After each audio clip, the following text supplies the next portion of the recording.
S'ha constatat, tal i com van dir clarament alguns pares de la Constitució, que el pacte constitucional entre Catalunya i l'Estat, tal i com el llegeix l'actual Tribunal Constitucional, no dona més de sí.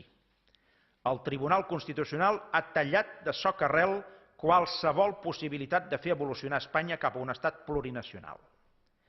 Catalunya ha d'entendre que Espanya vol seguir sent una sola nació amb un sol estat i no sembla que res la faci canviar d'aquest propòsit. Igual que Espanya va fer la seva transició democràtica un cop acabada la dictadura franquista, Catalunya ha d'encarar la seva pròpia transició nacional.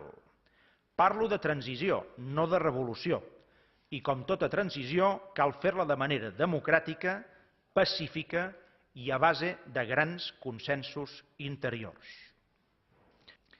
És responsabilitat d'un president i d'un govern no tancar les portes als anhels d'un poble, així com evitar fractures internes i portar-lo a la frustració.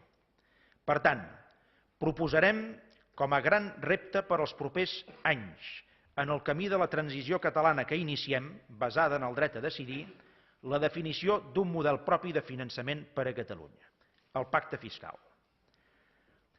Estem oberts a acordar amb vostès, amb els grups parlamentaris, la millor manera de forjar un acord intern a Catalunya d'àmplia base per plantejar amb tota la força la demanda del pacte fiscal que permeti a la Generalitat gestionar els recursos que generen a Catalunya.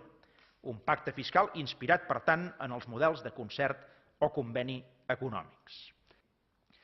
Aquesta crida que faig al compromís i a la responsabilitat descansa també en un deure moral. Tothom que tingui un determinat talent, una qualitat específica, una experiència acumulada, pot posar-lo al servei del país. No és el moment de mirar què fa el nostre veí pel país, sinó què podem fer cadascun de nosaltres per Catalunya. Acabo amb una reflexió de caire personal. Recordo que en una discussió parlamentària a l'inici de la legislatura anterior, el president José Montilla em va recordar que ell havia arribat a la presidència de la Generalitat al primer intent. És evident que no és el meu cas. Tanmateix, la vida t'ensenya que els fracassos i els èxits són relatius. Amb la perspectiva dels anys, els he de dir que mai em vaig sentir un fracassat amb la derrota, però que tampoc ara em sento un guanyador amb la victòria.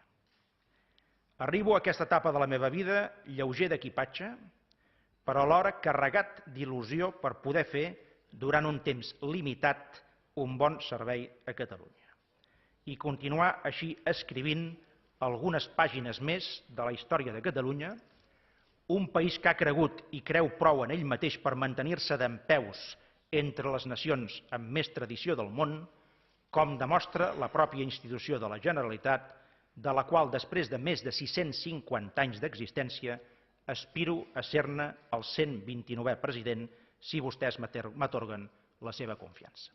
Visca Catalunya!